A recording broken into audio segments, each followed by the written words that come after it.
Welcome, everyone.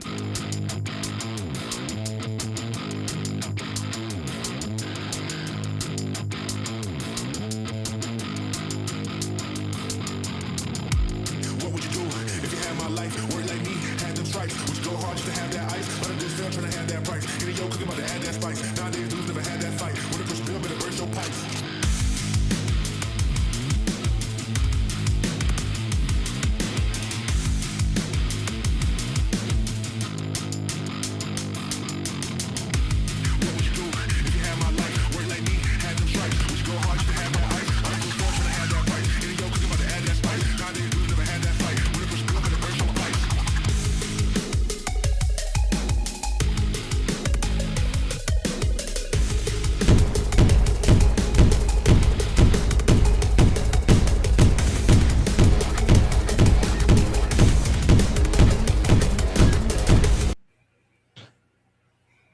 The College Baseball Experience Super Regionals Game 1 preview and picks episode the Sports Gambling Podcast Network is brought to you by our World Cup Survivor Pool. Yes, $25 entry fee. Winner take all at sportsgamblingpodcast.com/splash. So do that and let it ride.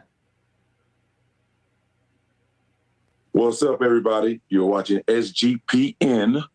Fuck the Cowboys. Let's go, baby.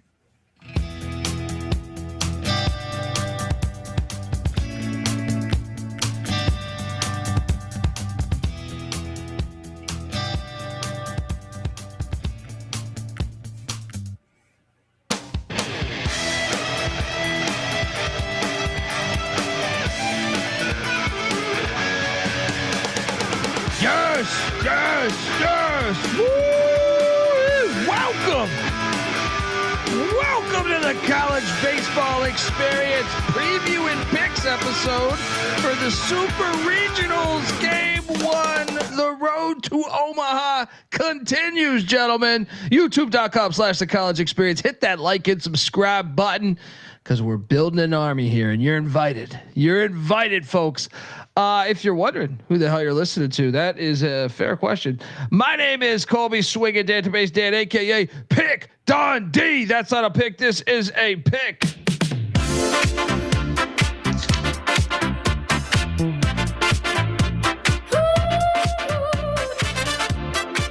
It's Pick Dundee. That's not a pick. This is a pick. I can't wait. I felt very Canadian tonight, watching CFL and hockey at the same time. All right, just give me the college baseball. I did watch some college baseball throughout the day, though. If you went deep sea diving, if you went deep sea diving and went over to the NCAA's website and watched the D3 National Championship. Today that we did have, so that helped a little bit from the withdrawal of not having college baseball. After like we were on a heater, guys. We were on an absolute heater, and then just to go a couple days of just like, what am I supposed to do? I gotta take my dog for a walk and stuff. You know what I mean? Like that's not supposed to happen. I am joined by my co-host. And he is the heartbeat of the college baseball experience. Some would say, give it up for the great Noah Benik. How are you, pal? Colby, I'm doing great. Excited to talk about college baseball. Like you, getting your fill, just kind of filling the void of the diamond sports with the D3 National Championship. I watched the college softball National Championship yesterday. I was watching today. I caught a little bit of that. What was the final score? So 4-1, Texas knocked off Texas Tech. The Longhorns win their second straight national championship. They were up 1-0. Yeah.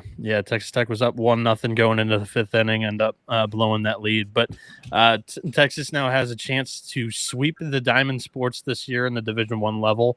But the story afterwards, and Colby, I know you absolutely love, and that's maybe not the connotation there, but Stuart Mandel afterwards said that the multi-million-dollar Texas Tech roster falls short to Texas in the national championship. He's acting like, how naive to act like Texas isn't also spending $1 million on their team. That's the thing. It's like the good old boys club, and all of a sudden, someone on the outside got a little money. Texas Tech should remain like the story that is. This is what is good about the NIL. Is this program previously not with any history? This is now the second time ever in program history that they got to the Women's College World Series, and the second time now that they played for a natty. They're gonna break through one of these times. Yeah, football, basketball, softball. I mean, you're right. They're on the doorstep, man, and they're a good story for the NIL era of college athletics. 100%, and they're on the doorstep. But you know who's kicked down the doorstep? This guy. All right, he is the host of the fucking Head First. Wait, is it Head First podcast? Am I fucking that up? Yeah, Head First podcast. Sorry, I just introduced a guest on the other show, and I was like, wait, it was very similar. Host of the Head First podcast. Give it up for the great JP Sponseller. How are you, brother? Sorry about that. I'm good. I'm in the same boat as you guys. I was watching the softball World Series tonight. And I've just been itching to, obviously out here in Colorado, the game times are just that much earlier for me. So I'm looking at 9 a.m. starts on Saturday. Fired up. I'm going to be glued to the TVs all weekend after a long weekend on the road last week. JP, what interviews did you land this week? I saw you posting some stuff. I got Josh Dykoff from Kansas tonight. And then was talking to Coach Curry from Little Rock and Coach Wazakowski from Oregon. Obviously, I kind of fumbled, needed a day or two to recover. And did you get anybody from Georgia? Didn't you post a Georgia clip too? That one was from last week. Gotcha. Yeah, Ryan Wynn and Rylan Luho came on last week. Only one that I posted this week was just Dykoff from Kansas tonight. So cool. Check it out. Head First podcast. So gentlemen, I was just doing a show with our friend Ryan McIntyre, aka Moneyline Mac, and he is we just got done recording about 15 minutes ago. He is in the Outer Banks of North Carolina at a family vacation. Yeah, family getaway. He was late to by 3 days because of the WVU games that all occurred on Friday, Saturday, Sunday. Yeah. Now he's jumping back in the car. Arrived late, leaving early. And he's going straight to the tailgate. 8-hour drive straight to the tailgate. I'm only assuming shed powder's involved. Because I mean that are 30 Red Bulls, but very impressive stuff there. But tomorrow we do have a noon game. All right, let's just jump right into this because at noon Eastern tomorrow, Morgantown, West Virginia will be on. And if you're looking for Moneyline Mac, he will be at the Buffalo Wild Wings allegedly at 9 a.m. huffing paint and chugging beers and Fireball and. Has he put out any tweets about being at that Buffalo Wild Wings at all? Like, has he promoted? He said that on the SGP show. Oh yeah. It's like every other tweet. B-dubs. Yeah. He's retweeting the mayor. We're tougher than them. We're tougher than you. I love it. It is great. And it is like part of what makes college sports great, in my opinion, is the clashes of styles you get. The fact that everyone's invited to the party, whether it's a religious institution, whether it's a service academy, whether it's a party school like West Virginia or an Ivy League school. That is what makes it awesome. Yeah, you would hope so, right? Like this past weekend, that's honestly the thing that stuck out to me the most about going to Mississippi State and being in Duty Noble. Obviously the coolest stadium, but like walking around in Cincinnati stuff, they immediately just want to welcome you to the party and have a good time. Like, don't get me wrong, I'm all here for a little shit talking and seeing fights and stuff is funny every once in a while. But part of the thing that makes college sports great as a fan, in my opinion, is like always going to travel to different places and meet new people. Like that's what makes it fun for me. So you'd like to think so. Like it bridges our differences. It's a great thing, man. Whether it's a SWAC school going up against the BYU or something, it's fantastic. And it doesn't anyone. It's not like the NFL or the MLB or something where you have to. Oh well, we got to put a team in this city, but with all the commissioners got to vote on this. No, you could just start it up and say, "Fuck you, we're gonna play you." Yeah, we're located 10 miles away. We don't give a shit. Fuck you, we're gonna play you. All right, and that's what makes it great, and that's why a game like this is essentially hilarious because you have cultural gap. Look, that's a great CJ Sullivan bomb there. Cal Poly, San Luis Obispo. I love San Luis Obispo. Used to do stand up there at a nice sushi restaurant. I'm serious. It paid amazingly well. It paid so good. It only lasted about 6 months before the sushi place went out of business. Where is San Luis Obispo? Like it is like to like LA and. So it's north a couple hours, like about I would say probably 3 hours, just roughly off. So someone throw it in Google Maps. I think would probably you call that still Southern Cal, or is that kind of middle? No, central. Or maybe northern? That's central. Okay. Central California, kind of in a certain amount of wine country there. It's not Napa, but you're still a lot of wines are made around Paso Robles and stuff. So that's right next to. That's not far from San Luis Obispo, but it's still like it's a beautiful place. I highly recommend going there. But there's a gigantic difference between. I don't think there's a bigger difference. I mean, out of this whole set of games we have in these super regionals, this is by far the biggest gap as far as cultures. Yeah, Cal Poly, West Virginia. It's beautiful. What were you gonna say, Benik? So there's 4 Friday games and then 4 Saturday game ones. So we only had 4 press conferences to listen to and everything. But Alejandro Garza is one of their better players for Cal Poly, and he's from Bakersfield, California, and of course he's playing at SLO in that area. But he said that it was the first time they'd flown charter. They really enjoyed the flight, and he got to look out the window, and he specifically said there was so much green. I've never seen that much green before. I was like, really?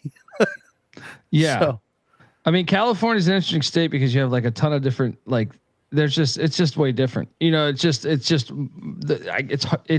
if they've never been outside of California, or, just around, the Western states, I would say Oregon's that green, but, I noticed the same thing, like being out in Colorado and just out West, like then going back to Cincinnati, like in the Midwest, and it's just dry and mountainous out here. And then the green, it does like you don't notice it at all when you live there, but then when you get away and come back, it does like pop a little bit. Yeah, and welcome to humidity, Californians. Oh my gosh, welcome to fucking humidity. So did you see the athletic director and Randy Mazey, the former head coach of West Virginia that kind of built up the baseball program? They are handing out 1,000 free pepperoni rolls to the first kind of 1,000 fans that are there on what they're calling Randy's Ridge on that right field huge hill. It's free general seating and standing area. That was a really cool announcement that I saw today. I love how in tune they are. Because when you're pissed drunk, a pepperoni roll is fucking delicious. Yeah, and the fact that they know exactly what's going on on that hill, yes, and that they are promoting leaning into it, it's amazing. I love it. Like, there were kegs up on that hill last weekend, and they want it back. That's what's great about Morgantown is that there's no way if you tried this in Chapel Hill, this would just never fly. I don't think, but that's what's great. Someone would shoot it down. Yes, yes. Are you kidding me? You can't have the students having this much fun. Yeah. Anyway, boys, I'm really looking forward to it just because of that. You know what I mean? Cal Poly, and look, Dub V fans. Obviously, they're batshit crazy, but at the same time, they're fun. They're if you've never been to Morgantown, it's a fun as fuck fan base. And any Cal Poly fans that go, even though I don't think there'll be many, I'm sure they'll be in for a rude awakening of a loud crowd and just, but also fun. They'll be treated good for the most part, I would bet. Gentlemen, I can't get in front of this Cal Poly train I just think the over's the play here. Like I think Cal Poly coming this far. I just don't like that. You see it all the time in the sport, whether it's baseball, whether it's basketball, whether it's football, going all the way to the Eastern time zone and then reversed. If you have to go all the way to the West, I can't trust it. I know Dub V threw other pitchers 1,000 bajillion times. I think the side here is the over. I'm just going to take the over. Dub V's odds are what is it for game one? It's minus what is it? -2. I was looking at game one. Yeah, -2.5 run line, -270 money line, total 10.5. I think you got to take Cal Poly plus the 2.5 runs just because of that, but it's still at -140 on DK. I think the best thing you can play betting wise is the over 10.5 runs. I'm curious your guys' thoughts. Benik, what are you doing here?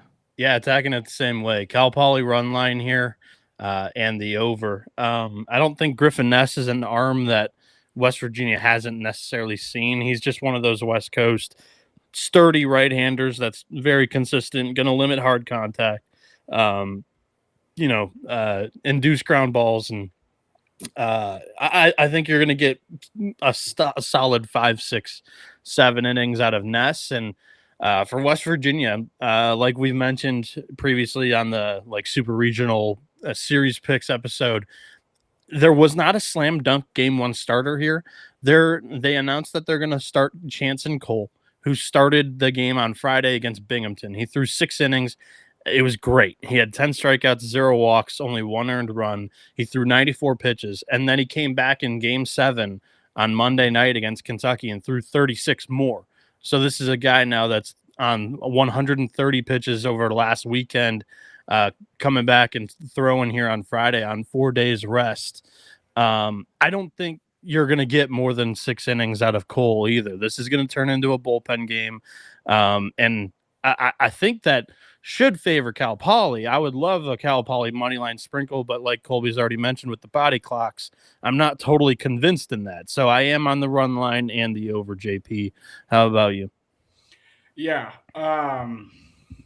The only reason I would feel, for whatever reason, I know Chanson Cole has probably been arguably as good as Max Yale, but if it was Max Yale on the bump for West Virginia, that's what would make me hesitant on the over, just because you have seen him have some dominant performances.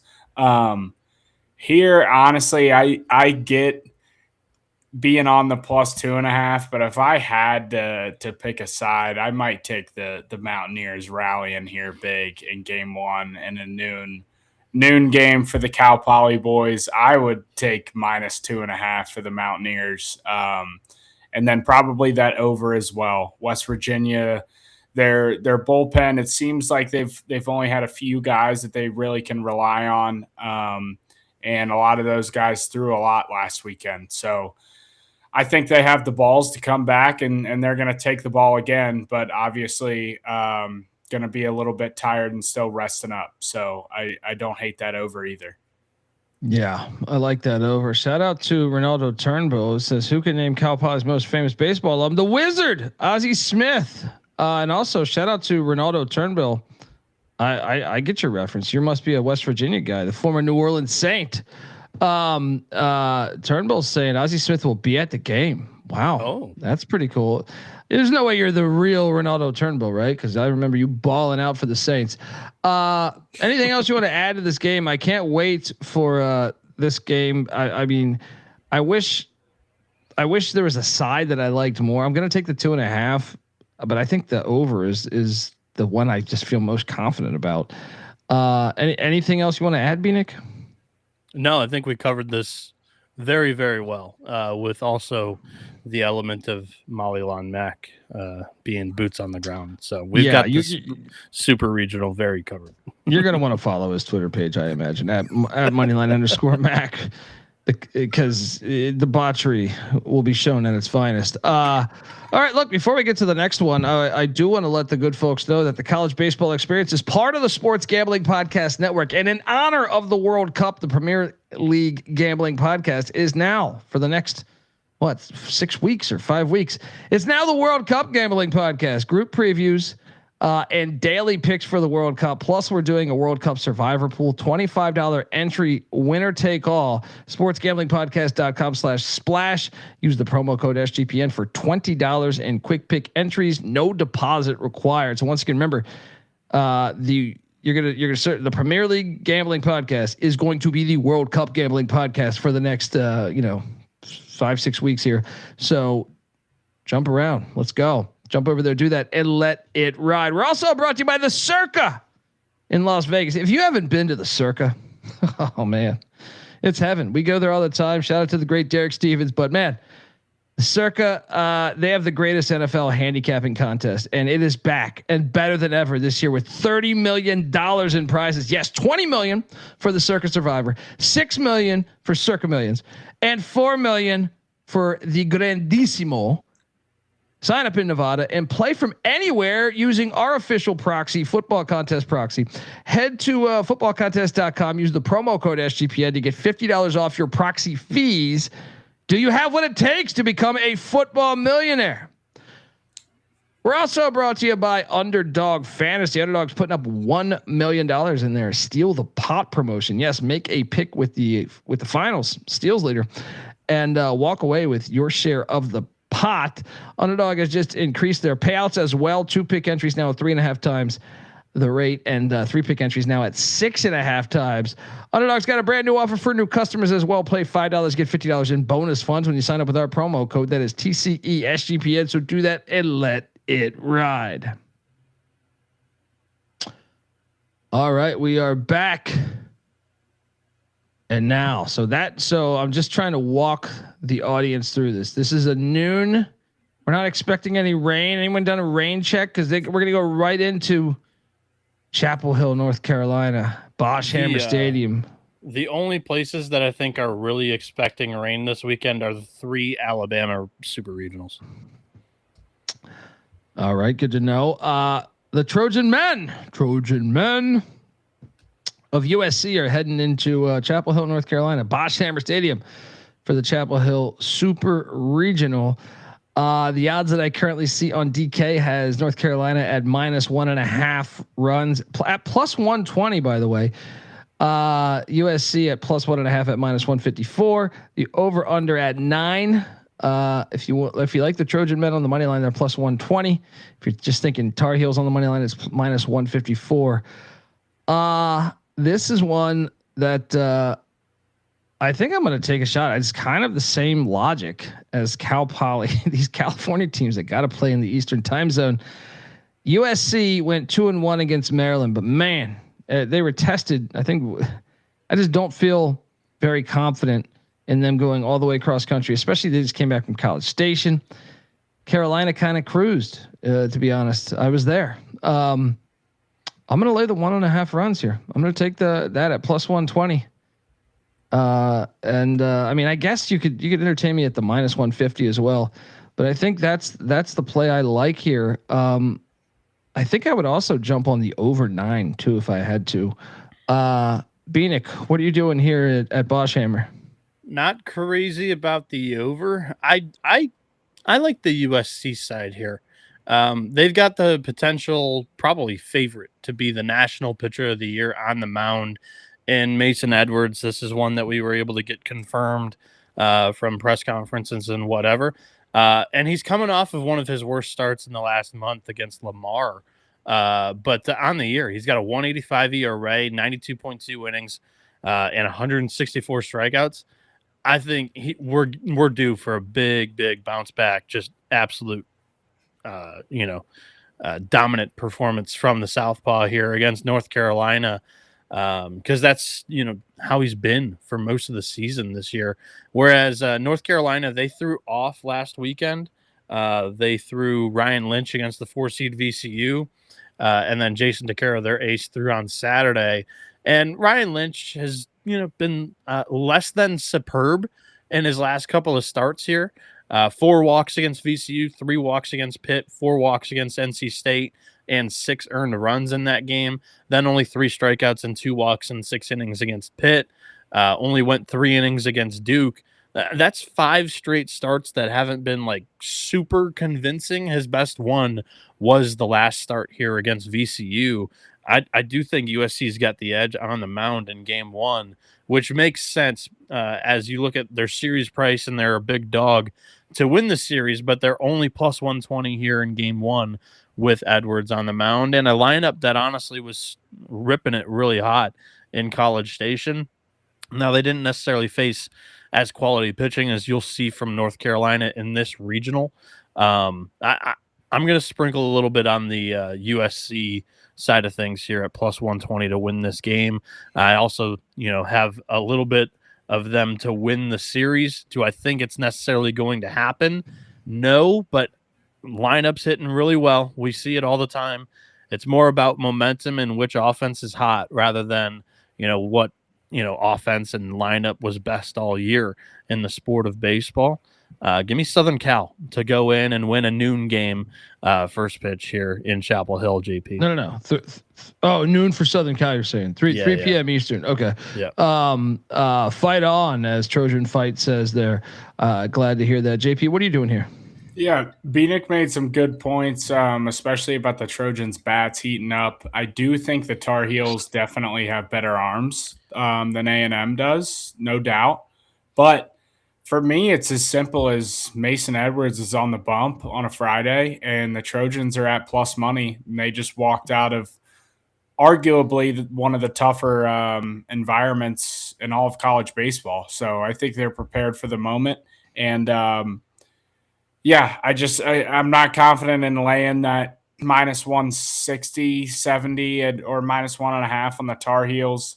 And you got 2 really good arms on the mound, which, as we know, like late in games, though, in the postseason, some runs tend to be scored. So I want to stay away from the under just because it's at such a low number. I think the play here is to be on the Trojans. So I'll be on the Trojans as well. Good. I don't want you guys on my fucking side. All right. And I will take no ECU slander on this fucking Ronaldo Turnbull. All right. Are you siding with the Tar Heels now that the Pirates are out? You're a Tar Heels fan? Man, I just think, look, I'm siding with anyone that travels 3,000 miles. I will fade. All right. How about that? All right. You guys are just glossing over that. Noah Patini over there, just sitting there saying, "Oh, this is fine. We're gonna walk right in there." All right. Next up, let's jump over to the one that I don't know about you guys, but this is the one I can't wait to watch. I mean, all of them are must watch, but like to me, this one I want to see how. Obviously, Troy's never hosted a regional. This might be the only time in our lifetime we see this. Little Rock's our boys. I mean, JP was the first to get ahead of this, but I followed him into that fire, and it's just been a fun ride. We cashed on them, and I'm looking forward to jumping on it again here because Troy's laying 2.5 runs. That's at plus 105, by the way. Little Rock, if you're going to take Little Rock plus 2.5, that's only minus 135. Not terrible. The over under at 11, and the Little Rock money line plus 190. Troy at minus 250. I'm not getting off the train now, man. Little Rock all day. Troy's not used to being the favorite. Little Rock's gonna waltz on in there. Not a far trip for Little Rock. Trojan on Trojan action. 3 Trojan teams in the remaining field here, which is pretty fucking impressive. I just think this is like this. Troy just beat Florida. I mean, Little Rock at least is used to being the underdog to me. Like whether it was LSU last year when they played really feisty, or going into Hattiesburg and sweeping them. I'm on these Trojan men, the Little Rock Trojan men.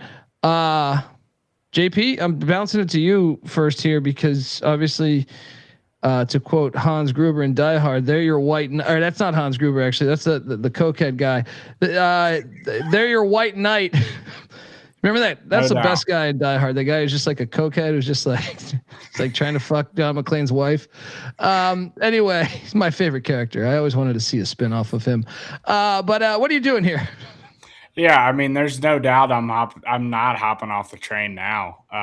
Chris Curry in a couple press conferences this week, he said Little Rock Trojans aren't backing down from anybody, and I think they're ready for the moment. They showed it last week, and these boys are hot right now. They're 2 wins away from Omaha.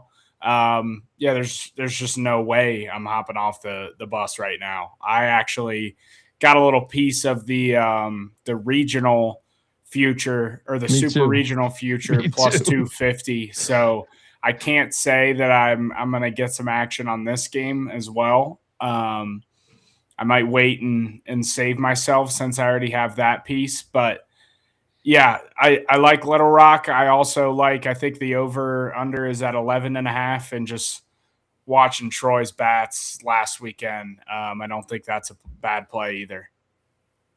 Yeah. Benik, the Trojan man, I know you have some breaking news too regarding this turnout potentially. Yeah. From what I heard, the mayor and this community, the county is pulling out all the stops for this series, for this game 1. It should be quite the scene down there in Troy, Alabama. Highly encourage everybody tuning in for the beginning of that game. It should be a lot of fun. It's going to be one of the better scenes all across the country. The mellow yellow will be flowing. Weather permitting. This is a series that I'm super excited to watch. And of course, one of these teams will get to Omaha and will be the story of the College World Series, I do believe. So I'm attacking this almost completely opposite of JP. I do think Troy wins the series, but Little Rock's best chance of winning a game is here in game 1. Plus 190 on the money line with their ace, Brandon Westmoreland, on the mound. I'll take it. Give me that money line in game 1 here for Little Rock Trojans. Westmoreland on the year has a 3.19 ERA in 96 innings. And for Troy, they didn't. So when we talk about, hosting a regional, I mean, they've never hosted a regional. Now they're hosting a super regional. I had an email trying to get access to press conferences, couldn't get a response there. And we have a really good relationship with a lot of people over there at Troy. They may have their hands full this weekend with everything that's going on. And there's some distractions with hosting. I do believe it. So we don't know who's exactly starting for Troy, or at least I couldn't find that press conference out there. I think it's going to be Ben Stubbs. He started on Friday for them in that regional last weekend against Miami. They lost that game, and then he came back on Monday and threw an inning against Florida. So another arm that's kind of on just 4 days rest, which is, typical rest for the MLB, but that is not what these college arms are used to all year long during our season. So it'll be an interesting thing to keep an eye on there for sure. So Ben Stubbs has been one of their best arms all season long, but I question whether or not we'll be able to get his best outing. He's got a 5.30 he has a 5.12 ERA on the year in 84.1 innings. The offense has been hot. They averaged 11 runs a game in that Gainesville regional. That's why I think they end up winning the series, but I'll take Little Rock at the plus 190 price in game 1 as my favorite bet. All of us on Little Rock. What could go wrong here? I can't wait for that game. And just so you know, folks, like I said, the noon game is Cal Poly Dub V. They did a pretty good job of spacing these things out. USC Carolina, 3:00 Eastern. These are all Eastern, by the way. Little Rock Troy, 5 p.m. Eastern, and then Ole Miss Auburn at 8 p.m. Eastern there on the Plains. Man, this is a fire matchup, obviously, with both schools kind of just their history, obviously, in the same conference. Auburn minus 1.5 runs at plus 100. Ole Miss there, if you're looking at jumping on them, plus the 1.5 at minus 130 over at DK. The over under at 10.5. The Rebels are plus 140 on the money line. Auburn minus 180.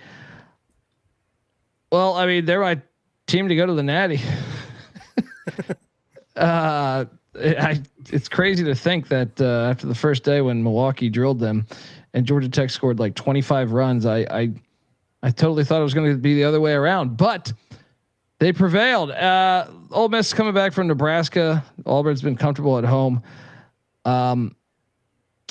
I think I'm just gonna ride the money line here, but I guess I could be talked into laying the 1.5 at plus 100, but at minus 180, it's not terrible to jump on Auburn there. Maybe I lay the runs. What do you guys think on this one? I don't really. I guess if I had a side on the total at 10.5, I think I might take the under, but I'm definitely on Auburn. Whether I take it on the money line or the run line, you guys can talk me into it, but I would say I'm teetering towards just on the money line. Benik. So the one other thing on Troy Little Rock that I forgot to mention is just Troy's underdog mentality won't work against Little Rock. You know, they're the favorite and a massive one to win that game, to win that series. I'm wondering if game one, they start slow there. Ole Miss Auburn is a really interesting one here because Auburn's minus 180 to win game one. They're minus 195 to win the Super Regional. So here's what I'd say right off the bat. If you bet Auburn to win the Super Regional, don't touch the money line here for game one, maybe even game two, if this is what we're going to see throughout this series here. But if you didn't play Auburn to win the Super, Auburn is one of the teams that I feel best about winning 2 out of the 3 games here this weekend. So I do believe that if you're going to bet 2 or 3 games this weekend, you will come out positive by taking the Tigers. We do know this starting matchup as well. When it comes to the pitchers, this is the last one that we'll know for this specific podcast. It'll be Hunter Elliott, who in 76 innings has 100 strikeouts for Ole Miss and a 5.21 ERA. And for Auburn, it is Andreas Alvarez, their number one. Jake Marciano he started that game 7 against Milwaukee Monday night, so they are not starting him in game 1 of the Super. Andreas Alvarez, though, has been great. 79.1 innings this season. He has 103 strikeouts and a 3.52 ERA. We've talked about it a lot. Ole Miss, it's a 3 true outcome offense. It's go big, go home. Home run, strikeout, walk. That's the 3 things that they do more than almost anybody else in the country. I think there's more elements to the Auburn offense here. They can hit the home run, and they hit 16 of them in 5 games last weekend. And they can also manufacture some runs with a little bit of speed on the base paths and also a little bit more contact hitting than you'll find in that Rebels offense. I think Auburn has a lot of really good matchups against Ole Miss in this series because it's an elite pitching staff, one of the best in the SEC. And that's Ole Miss's strength overall, as they've had really good pitching this year. So I think Auburn matches up really well. That would be how I attack it. If you haven't bet the series, bet them game 1, 2, and 3. But if you bet the series, I would just stay away and ride that one bet, JP. Yeah, no, I think to your point, like Ole Miss's success has been based off of their pitching, which has been more reliable than the offense, even though it's been explosive at times. But this Auburn this Auburn team has the pitching staff to go toe to toe with those Ole Miss pitchers. And yeah, to me, I actually got a decent piece at both of these teams to win the national championship. So I'm kind of pulling for the Tigers, though. I know this will be their second Super Regional at Plainsman Park. I'd like for them to knock that door back down and get to Omaha. Noah made another great point of just about the lineup and the dynamic offense that they have compared to Ole Miss. The long ball is great, but when it's nut cutting time in some of these regionals and you need your flare single or whatever to get something going, I just think Auburn's got that. And like you said, I like Auburn here. Unfortunately, I just don't love the prices on anything. But yeah, I think if you really want to bet this game, I would try to lay the minus 180 or the minus 1.5. Yeah, I mean, I'm tempted to just maybe lay the 1.5, but I don't know. With them having such familiarity, I kind of think you should maybe just play that money line.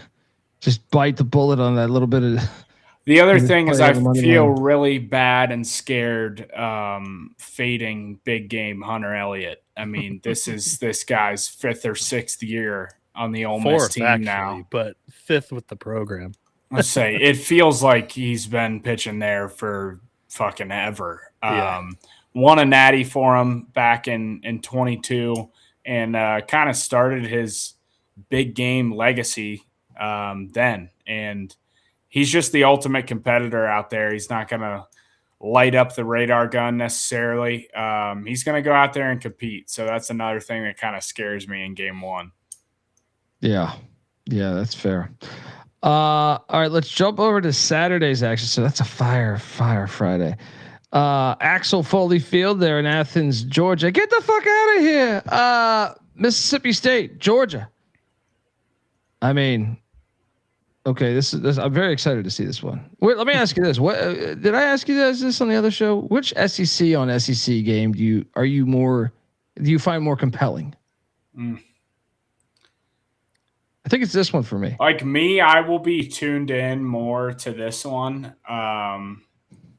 just because I've been pulling for the Bulldogs, and after being there last week, I do think both of them are going to be awesome series. I will say I think Plainsman Park's going to have the better atmosphere. Not to say that Georgia and State fans aren't unbelievable. It's just the matter of the facility and the park. I mean, Plainsman just has a way better opportunity for the atmosphere to be had fully surrounding the stadium. Kudzu Hill in right field will be electric, though. That will be awesome. But yeah, I don't know. To me, it's this one just because of how good that Georgia's been all year, and how good that I thought Mississippi State looked last weekend in person. So I'm going to agree with JP, but for different reasoning. And JP, let me know if I'm kind of on the right line of thought or right train of thought here.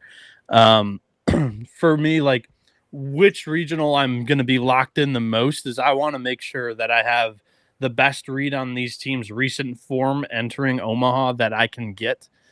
I do think the ceiling is higher both for Mississippi State and Georgia than the ceilings for Auburn and Ole Miss. I think the floors of Auburn and Ole Miss are very, very high, consistent. They've been consistent for most of the year. You kind of know what you're getting out of those teams. And Georgia, don't get me wrong, has been ultimately consistent. They won the SEC regular season. They won the conference tournament championship. But the offense last weekend wasn't as explosive as it's been all year round. I'm really interested to see if that's, kind of a cold spell that they're enduring here, entering, the most important time of the season. And Mississippi State's got the pitching to give them some fits. So I am really interested in just the timing of this series because Georgia – Because Georgia, yes, they're 4-0 against Mississippi State, but the lineup was raking at the time that they've played them, and now Liberty kind of maybe saw the scouting report or maybe enlightened some others on the scouting report on the Dogs. Yeah, and I think to your point, like on the flip side of that, Hitters Ballpark and Mississippi State last weekend just put up 10 runs, and 19 runs. So those guys are swinging the bats right now. So, no, I think that's a great point in just recognizing that Georgia's offense did not have their best weekend, and Mississippi State's is rolling a little bit. Yeah. Yeah, I'm on Hail State too. I know that we don't have tons of lines yet. We just have the money line there that I see at plus 100. Georgia at minus 130, but I saw enough with the Flaming Libs of Liberty to make me think that Hail State's the play. But obviously, stay tuned. Obviously, maybe the total, or you guys don't have numbers besides there's nothing else just out, money right? line. Yeah. Benik, I will say I saw in a press conference with Brian O'Connor asking about the starting pitcher. He didn't name a name, but he said something along the lines of, you probably know, which tells me it's going to be Valenkus rolling out there Saturday morning, which makes me feel better about Jeez, I always get caught up saying the dogs, but we got 2 Trojans and we got 2 dogs. But I like Mississippi State in game 1. That was what I was going to say at the top of my analysis. There is like all of these teams that have their game 1s on Saturday. Their initial media day is Friday, and that's typically when we get the pitchers announced, and that's when you'll see the run lines and the totals start to drop, is once we kind of know the arms for sure that are throwing. But I don't think that either team is really going to reinvent the wheel or try to do something different than they have all year. I mean, Joey Volchko started the first game of every single weekend for Georgia, and Tomas Valencius, ever since Ryan McPherson went down with the injury in like the 5th or 6th weekend, whatever it was, he's been their game 1 starter for every single weekend. And last weekend he threw on Saturday. Today's a Saturday. I think Valencius goes. So I would expect this total to come out at like 11.5, just because the offenses are rolling. Like Mississippi State's offense is rolling. Georgia's offense is the best remaining in the NCAA tournament. And I would kind of want to be on the under there, just because of the arms. If they're on, I believe that arms are going to, be able to shut down an offense on any given day, that they have their best stuff. So that's where I would kind of point everybody there. But I do think it's Mississippi State's, game and series to lose. I mean, shoot, you're coming in 0-4 against these guys. You should be extremely motivated to finally get it done, no less in Athens. This is one that I've benedicted officially from my series pick when we did our show Tuesday. I have Hail State winning the series, and I think they can win game 1 here with Valencius on the mound. I think another thing to add, too, is this is the first time you're seeing Valencius and McPherson back in the rotation healthy together since the beginning of the year, when it looked like they were putting together their best total weekends. So he threw on Sunday last week. I think this is the time that they are going to slot him back into that number 2 starter. So I expect Valencius, McPherson, and then Duke Stone to finish it out on Monday if needed. So just another thing to add. I think this team's finally back at full strength. Let's go. Shout out to the chat. Timothy Green saying, please hit the like button, share, subscribe, and comment. Thank you very much. Yes, please do that. Appreciate that, Timothy. Also, shout out to Drunken Irishman. Dundee, haven't called a live show in so long. First I've been able to catch since joining the Air Force preview. Check out the college football experience. We're dropping episodes every single day over there. Well, I don't know if he said joining the Air Force preview. I think he meant joining the Air Force. My apologies. So thank you for your service, Drunken Irishman. Look, go listen to the Air Force preview. Yesterday we talked to Air Force. All right, share that to your buddies. But also thank you for your services, and hope all is well. Thank you, Irishman. Yeah. I totally misread it. Look at me over here. my ego's on the moon. You listen to the Air Force preview. Of course you did. My apologies, Drunken Irishman. I have been on air for like 5 hours. So, anyway, let's folks. Actually, before we get to the next game, want to tell you that the college baseball experience is brought to you by Kalshi. Kalshi is a real money prediction market, legal in a ton of states, and Kalshi has a ton of trading options for your favorite sports. New Kalshi customers get $10 when you use the promo code SGPN. That is, I'm sorry, I can't talk. That's Kalshi, KALSHI, Kalshi, promo code SGPN. We're also brought to you by Rhythm. Rhythm is your official data tool for dominating the NBA finals here. MLB, WNBA, golf, and the World Cup. Let Rhythm's models help you cash in or build your own to dominate these books. Looking to go premium? Use the promo code SGPN25 when you download the Rhythm app for 25% off your first month. Download Rhythm. That's RITHMM. Promo code SGPN25. All right, we are back. Shout out to Drunken Irishman. But go check out the football previews. I'll just say that. What are you through with 2? 3? 2 down, 136 left to go. Jeez. 1 hour on every fucking team. We just did an hour and a half on Army tonight, so go check out that as well. JP, you follow college football at all?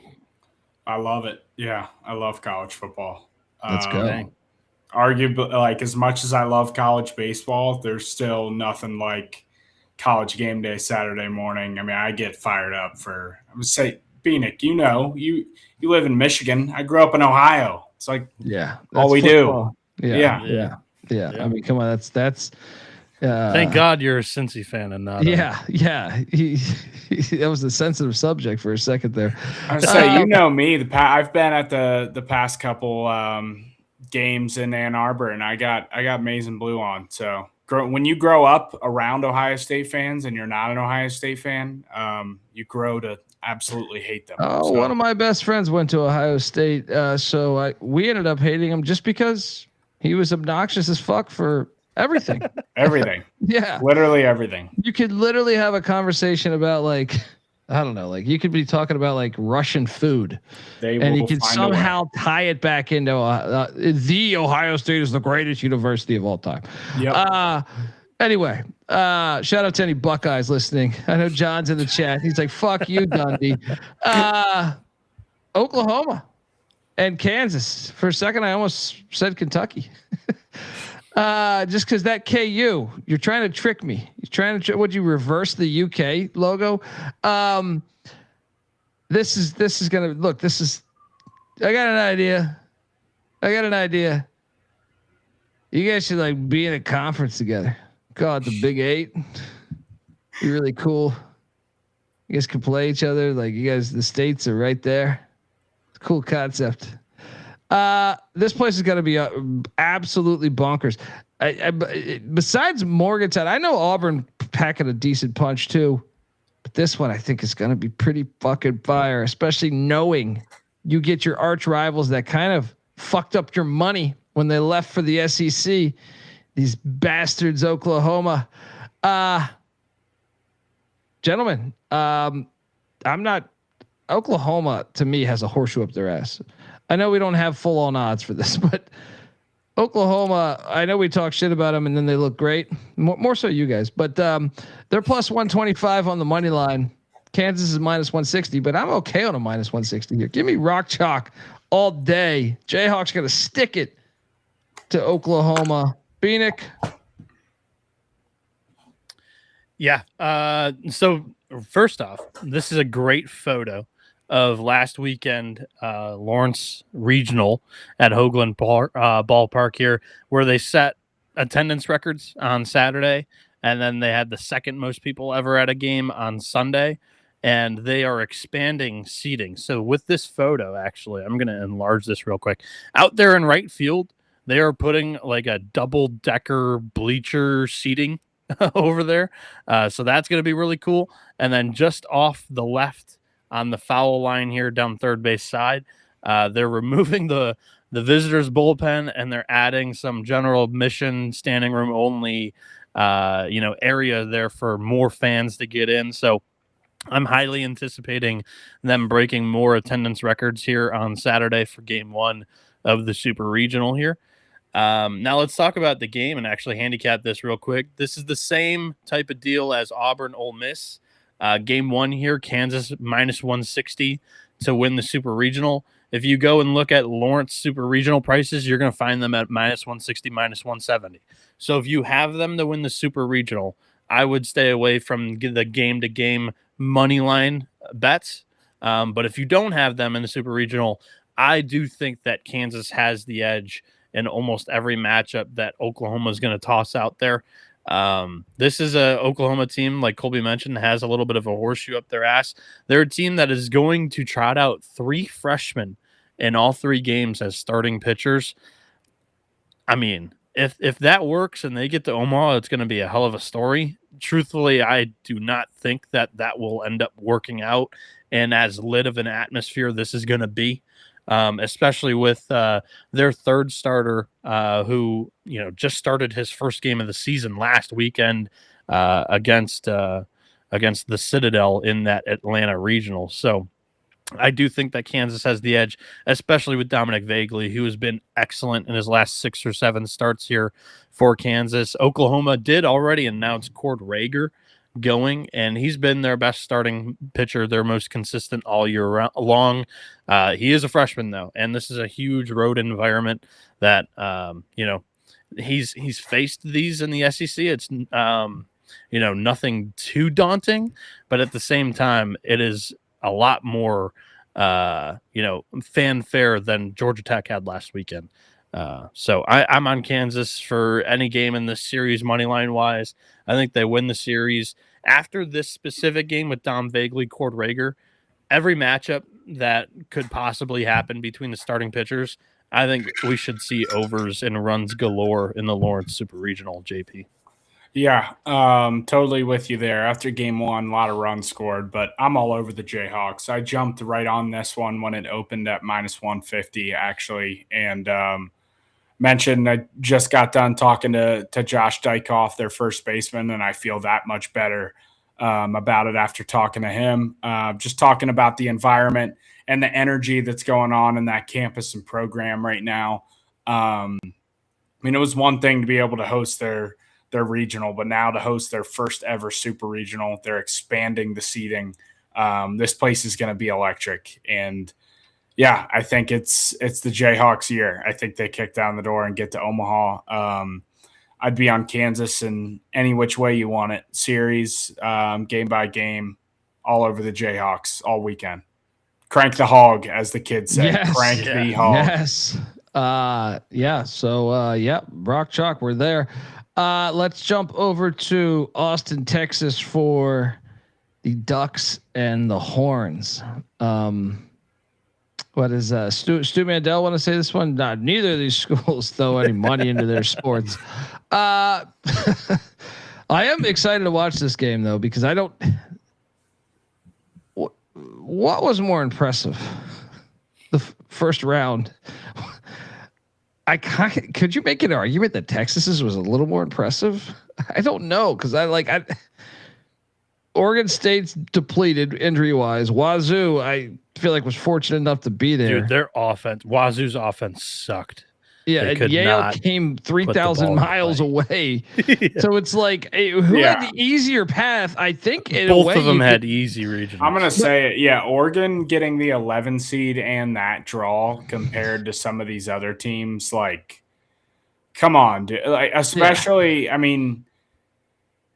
they outside of the top 4 teams of the Big Ten, like, it still wasn't very good. Like, I think they're a good team, but I think ranking wise, they got maybe a little bit more credit than they deserve. Who knows? Could be wrong, but I thought for the 11 seed, I didn't even know I thought they would have been bubble as a host. They got the 11 seed with that draw.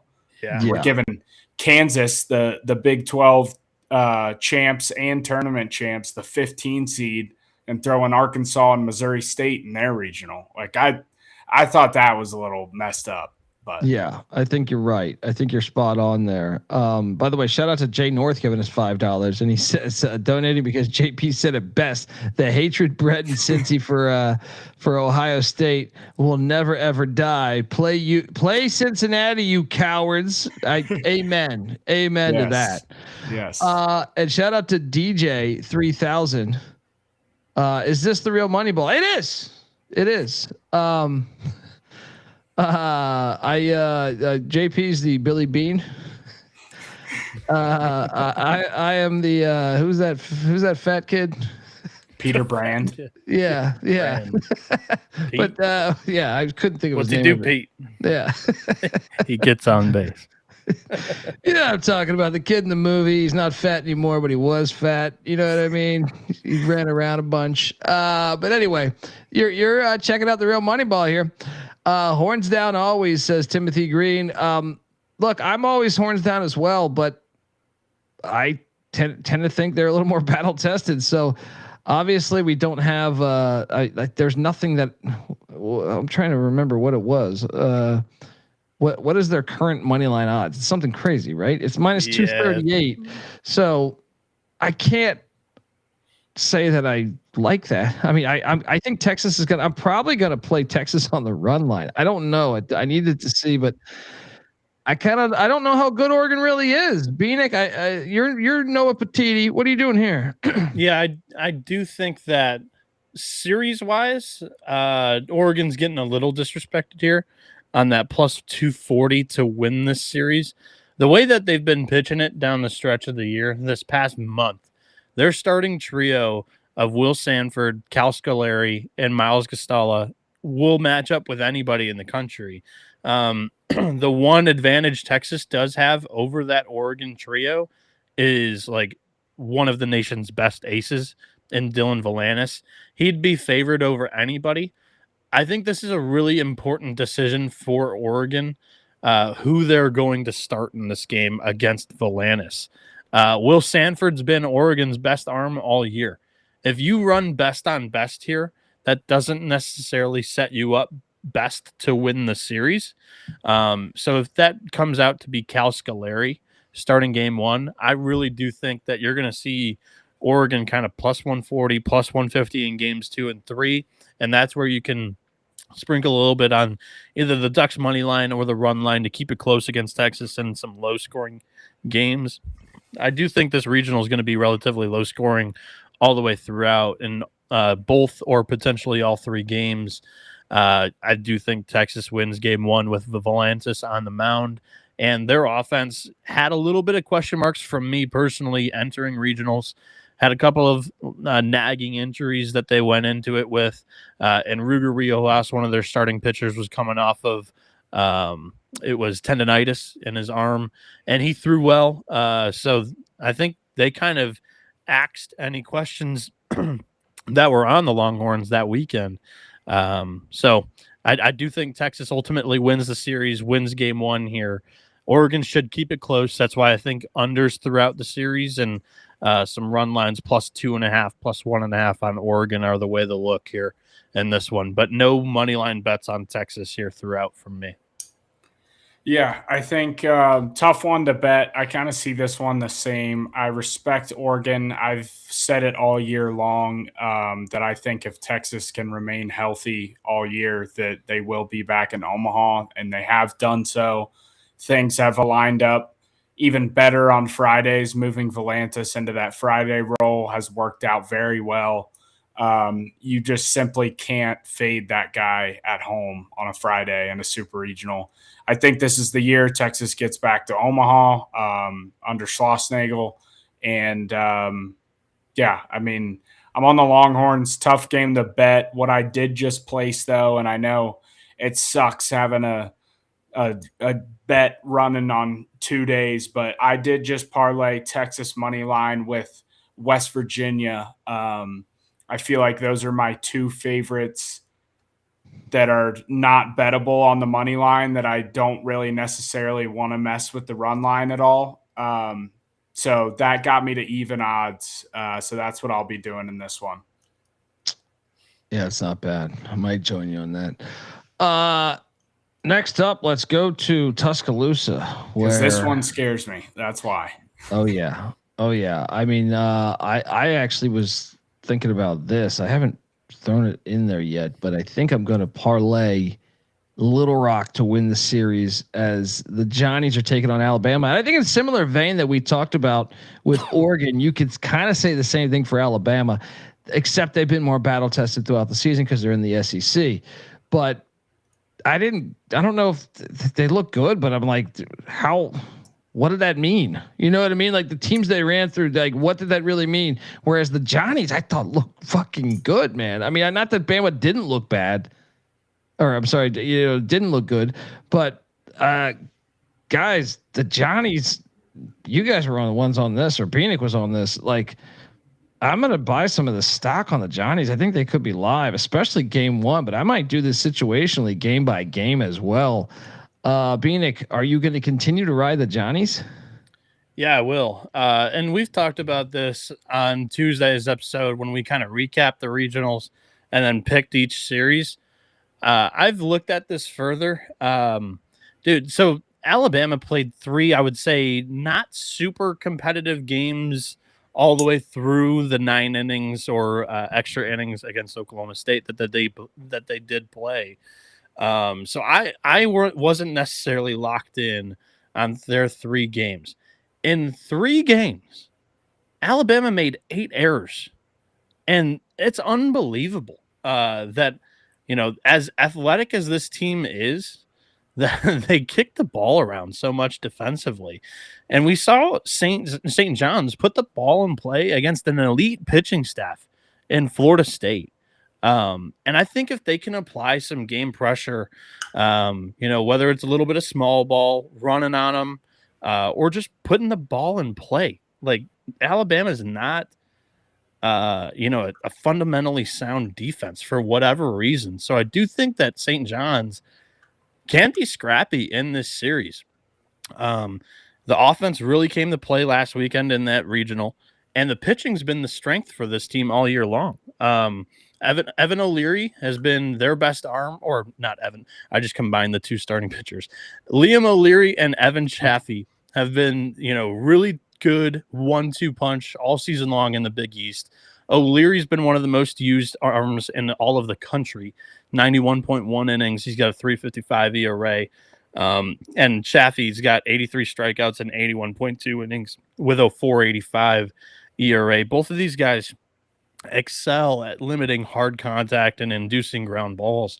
And that's just the formula to win as a mid-major punching up. And the Big East has been known to do this, whether it's UConn or Creighton, and now St. John's taking down Florida State twice in 3 games that they played last weekend. I think they are kind of building a little bit of momentum here. And like we've said previously, or like I've said previously on some shows, they have a lot of Stony Brook vibes. Just the Northeast Cinderella that is doing some damage in the NCAA tournament. The strong pitching goes down to a Florida regional. They win it. Now they're heading south to an SEC super regional host. Stony Brook took that down, and they were led offensively by a Cape Cod League superstar. That was Travis Janikowski for the Seawolves, and it is John LeGrande for St. John's. And Adam Agresti was the most outstanding player in that Tallahassee regional. I think St. John's has momentum, baby. Let's go. That price is just too much not to jump in and have a little bit of fun, whether it's win games individually or win the series. I'm choosing the plus 400 St. John's to win the super regional. But if you don't have that, I think plus 300 on St. John's to win game 1, game 2, game 3, however that adds up to be. I think a little bit of sprinkles on each makes a lot of sense on the Johnnies here. Yeah, I think the only play here really is the Johnnies. I know that people continue to doubt Alabama, and they keep shutting everybody's mouths playing good baseball, and they continue to win. But like Benik said, the defense has been vulnerable at times, and really once you get late into the pitching as well. And for me, Alabama, I wanted to see them. I know we were all high on Oklahoma State last weekend, right? And they lose game 1. I wanted to see Alabama beat Oklahoma State in that 1-0 game and then beat them again in the regional final to really prove to me a little bit more. And the Johnnies went down to Tallahassee and swept the thing. So I think when you look at the odds for some of these, like, this one to me was more mispriced than any of them. I expected, I think obviously it's just the name, like, and it's Alabama and St. John's in baseball. So I think it makes sense to an extent, but I think if you have, and watch, I'm saying this, Alabama will beat the shit out of them. But I think if you have like a pulse that you have a feeling that this series could be close and interesting. Yeah. Yeah. Yola saying, where's Moneyline Mac? If I had to guess, he's in probably Newport News, Virginia. He's hitting the road. Yeah. Yeah. He's on his way to Morgantown. Meet him at the he's on the country roads. Yeah. He's got that on repeat. I guarantee you that's just playing on repeat as he's driving. Yeah, I can't wait for this Johnny's Bama game. Then we have to give out our top plays, folks. My thought process is here, like favorite two bets on Friday, favorite two bets on Saturday, whether that's like a series price for the series beginning on Fridays or the series on Saturdays. Let's split them up. Okay. I mean, I think my favorite two plays for Friday, I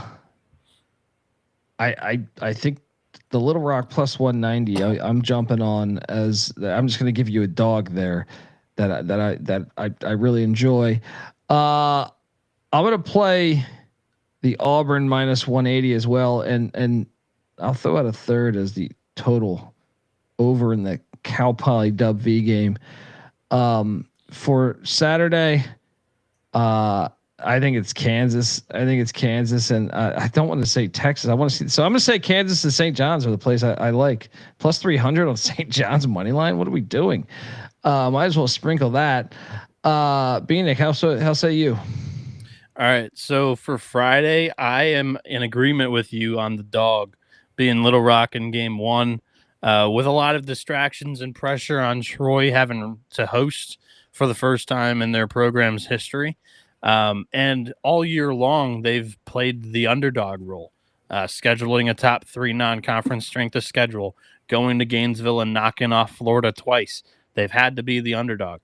Now they're the minus 300 plus favorite to win the super regional, to win game one. And I think the roles are going to be tough to reverse and mindset wise there for the Trojans. So, and Little Rock's got the better starting pitcher in that matchup. So plus 190 makes a lot of sense to me. And then I'm on for the Friday stuff. I just think take Auburn to win the series. Minus 180, minus 190 is kind of like the ballpark. You can find them there at a couple of different spots. Take the Tigers to win the series that begins on Friday. And then Sunday, I think that Kansas to win the series is my favorite minus money price, my lock there. Again, Oklahoma, 3 freshman starting pitchers that I'm expecting to start games in this series. They kind of ran hot, pulled off multiple comebacks against Georgia Tech. I don't know if you're going to be able to do that in this atmosphere and environment in Lawrence. And the dog, I will go with either take St. John's game by game in the series against Alabama, or just take St. John's to win the series at plus 400.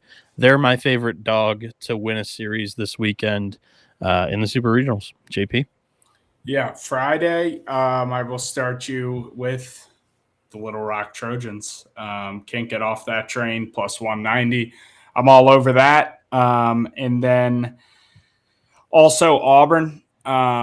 I'm taking a little chance, and since it's at minus 180, I'm going to grab them with Kansas the following day. That comes out to plus 150, a little bit of juice, but don't hate that over 10.5 in the West Virginia game either.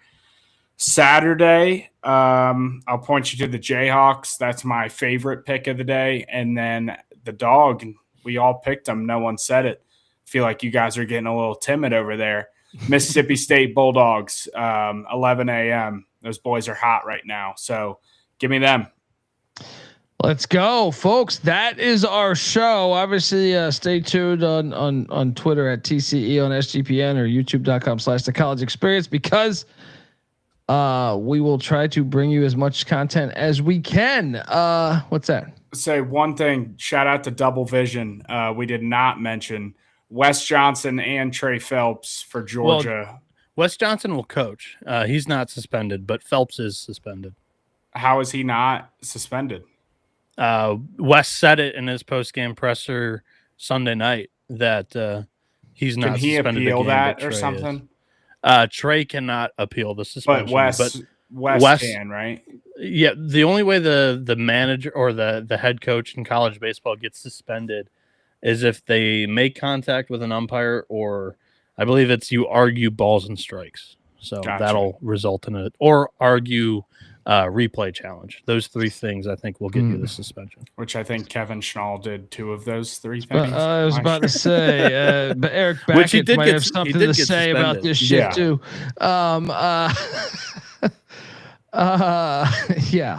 Crazy there. What was I saying? We're gonna try to bring you as much content as we can. JP's on Twitter What's your Twitter handle again, brother? I'm sorry. Headfirst_pod. And then, we'll be going live Saturday morning doing a game day style show. Guest picker, Jack Kartsonis, a former West Virginia Mountaineer. He rocked the handlebar stash there. So as you can tell, he was quite the fan favorite for his short time period there. So he's fired up. We'll have some fun if you guys are itching for something to tune into before games get going on Saturday. And we will be. All right. So check that out. Benik is on Twitter at NoahB77 _. Make sure you check out Benik with the 11.7 stuff as well. They're going to be doing stuff nonstop as well. Running around with our head cut off in Omaha that first weekend. Yeah. He's got an unlimited bar tab at Rocco's. So let's go. Say that. Allegedly. So I hear. I don't have that SGPN card yet, Colby. So I don't know. It's coming out of my pocket. There's a thing called Venmo. I might be putting mine out there. I'm gonna need it. So there we go. After Stark Vegas and traveling all around the world, because you were in you drove from Cincy.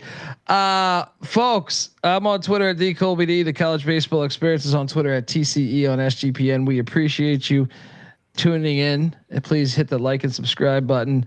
And let us know your thoughts. Can't wait for these games. Hopefully you enjoy them as much as we do.